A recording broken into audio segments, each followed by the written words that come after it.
It is the 23rd day of March 2024. Good evening and welcome to Newswatch on Hope TV, the station where you look and live.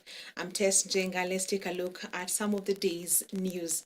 The government will not relent in the ongoing nationwide fight on illicit alcohol manufacturers. Speaking during a fundraiser at Abudugushi Boys High School in Imenti Central Constituency in Meru County, Deputy President Rigathi Gachagua has asked the multi-agency security team to tighten the war on drugs and substance abuse. He also said that the government will continue implementing policy reforms to facilitate the sustainability of the agriculture sector. Several political leaders present also commended the Deputy President for uniting Mount Kenya leaders irrespective of their political affiliation. Hatuwezi kubali watoto wetu wauziwe sumu wakufe tukiwa kwa serikali. We cannot accept. Hatuwezi. We cannot accept. Watu wanatupigia kelele, sijui watu ya baa nini. Hakuna. Sisi hatuna shida na ile baa inauza pombe nzuri. Enda uza ile mzuri, wale wanataka kunywa wakunywe. Lakini sumu imewekwa kwa chupa ati ni pombe, hatuwezi kubali. So tumefunga hizo mafactory yote. Na vilabu tumesema hakuna klabu itafunguliwa mchana. Watu waende wafanye kazi. Kama klabu inauza pombe nzuri ifunguliwe saa 11 jioni, ikifika saa 5 ukunywe uende kwa bibi yako. Unajua tulikuwa tumepotea kama hii Mlima Kenya. Na mimi siwezi kubali nikiwa mtoto wenu. I cannot accept. I will be a fool as Deputy President who comes from here, this region, to agree my people to be killed by alcohol and drugs when I'm Deputy President. I'll be a fool. Mimi si mwerevu sana, lakini si mjinga. Kuna kitu kidogo mimi najua. And one of the things that I know is that charity begins at home. Land fraud in the country has become a menace, with Kitengela, Isinya, Kiserian and Rongai being the worst affected in Kajiado County. Interior Cabinet Secretary Kithure Kindiki has warned perpetrators of land fraud in Kajiado County and other parts of the country, cautioning them of severe consequences. In a meeting with the Kajiado County Security and Intelligence team, Kindiki reiterated the government's commitment to eliminating the pervasive issue of land fraud. We want to enhance surveillance to protect our country from criminals, including criminals involved in trafficking in persons, trafficking in drugs, and contraband trade, including illegally imported ethanol and so forth and so on. So we have discussed how even to enhance surveillance along our border with the neighboring country. As you're aware, Kajiado has the longest border contact with our sister nation of Tanzania. So we need to increase surveillance and also along the highway so that our country, our county can be safe. Deputy President Rigathi Gachagua has raised concerns over increased insecurity cases in Meru and Isiolo counties, leading to a high rate of cattle rustlers in the region. Addressing residents in Imenti Central, he noted that they have redeployed Jacob Kuna as the new Meru County Commissioner to curb the cases. The decision, according to the DP, comes in response to the escalating problem of livestock theft by armed criminals in the region. Mambo ya usalama katika Meru ilikuwa imetuangaisha. Huyu mjumbe wa Igembe North, huyu Taitum, hakuwa anapatia mimi nafasi ya kulala tukiwa na rais. Amemwangaisha Profesa Kindiki na mimi, kwa vile wizi ya ng'ombe ilikuwa nafanyika pale mpaka na Isiolo. Lakini tumechukua jukumu na tumeweka mikakati ya kutosha. Ameniambia kumenyamaza, na tumeleta a new county commissioner here. Huyu anaitwa Jacob Ouma, ambaye tunamjua huyu.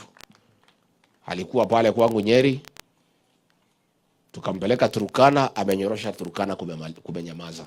Ndio mimi na Professor Kindiki tukasema charity begins at. Tukasema kwanza, kama nyumbani kuna chomeka na tuko, wewe Kindiki ni waziri wa usalama, mimi ni deputy president, IG ni mtu ya hapa Imenti North, itakuwaje wa Meru wanaumizwa tukiweko? Ndio mimi na Professor Kindiki tukakubaliana huyu wakuja hapa anyoroshe, na ameanza kunyorosha. So county commissioner, carry on, you are doing a good job. Mpaka hao watu wetu wa Meru, these are my people, mimi mtoto ya hapa. So ukifanya kazi hapa commissioner, ujue hii ni watu wangu. Mimi mama yangu alitoka hapa, mimi ni Mmeru. So wewe usiniangushe, na ukiniangusha unajua tutakosana. Education Cabinet Secretary Ezekiel Machogu says the government, through the Ministry of Finance, will give schools a total of 23 billion shillings in the second phase of the money in the first term in 2024. Machogu spoke at a fundraiser to develop a high school in Imenti Central Boys, Meru County, where he said the government is focusing on helping students from disadvantaged families. The release of the funds comes after high school head teachers last week complained about the delays, with some planning to close schools early. We thank you for the support. Each and everywhere I go, I know my principals are here. They ask me about capitation. We are now giving the second quarter of capitation, and by this coming week, Your Excellency, you have assured us, plus National Treasury, that we will be able to have 23 billion, which we will be able to release to the various secondary schools in this country.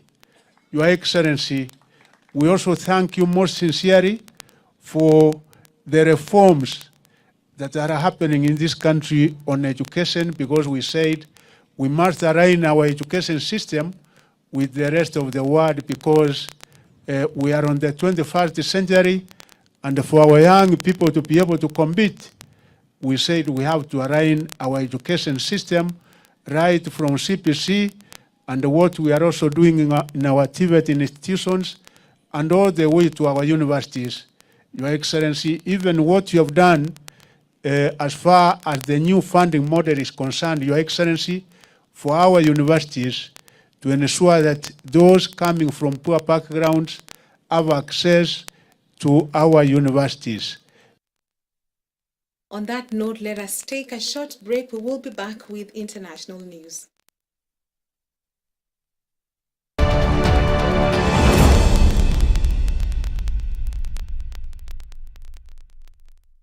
In order to keep hope alive in the airwaves, Hope Media has a couple of initiatives. Friends of Hope. Friends of Hope is you and I forming a team of well-wishers and volunteers who give in cash and kind to support in spreading the gospel at Hope Media. Currently, Hope Media is running a campaign under Friends of Hope dubbed 100 for 1.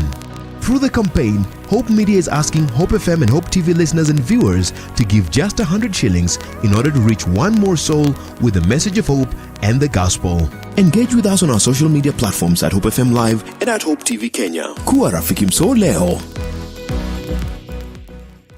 Thank you for choosing Hope TV, the channel that brings you hope, entertainment, and inspiration. We value you and would like to serve you better. Talk to us by scanning this QR code on your screen, or go to our social media page at Hope TV Kenya and click on the survey link by the name Hope TV Survey. It will just take a few minutes but means the world to us. We value your feedback. Hope TV, look and live. Hope TV is where you look and live, with an excellent selection of the best Christian programming consisting of local and international content, of inspirational stories, talk shows, Bible commentary, youth, health shows, children entertainment, contemporary gospel music, extended times of worship, live broadcast, news, movies, drama, Christian ministry programs, and so much more. Hope TV is another quality service from Christ is the Answer Ministries with over 45% of authentic and credible local content every week. Hope TV is a sister station to Hope FM, Kenya's leading Christian radio station with footprints across the country. Tune in to Hope TV, where you look and live.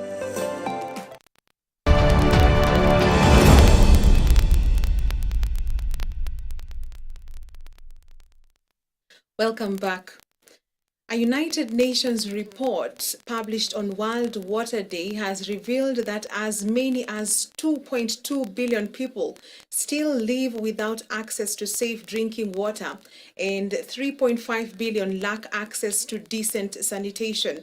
The UN report Water for Prosperity and Peace highlights that tensions over water are exacerbating conflicts worldwide.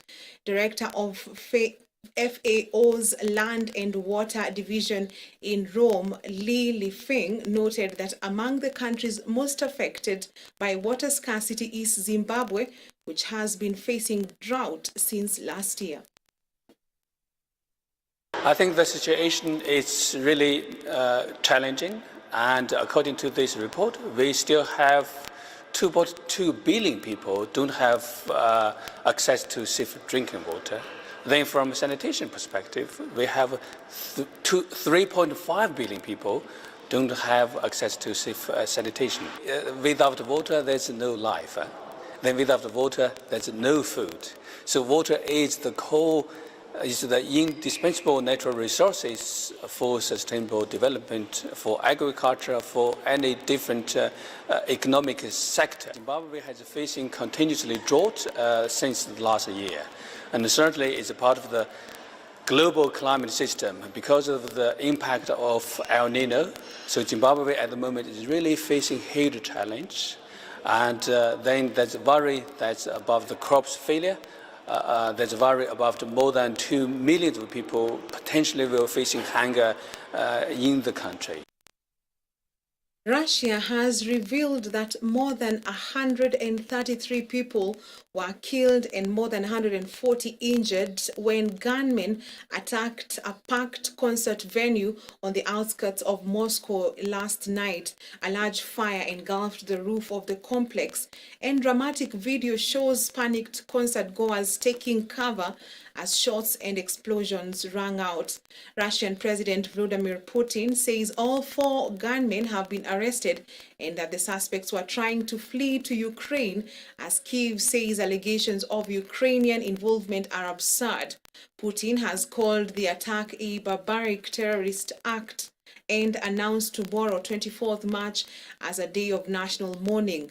Muscovites are queuing to give blood for those injured, and flower tributes have been placed at the scene of the attack. The US says it's credible that the Islamic State group could be behind the attack after the group claimed responsibility. The United States had warned Russian authorities earlier in March about the possibility of an attack in Moscow. Other foreign missions had also advised its citizens to exercise vigilance over the threat. The attack comes at a time when Russia is engaged in a full-scale war with Ukraine. Kenya's Foreign Affairs Principal Secretary Korir Sing'oei earlier condemned the attack in Russia's capital.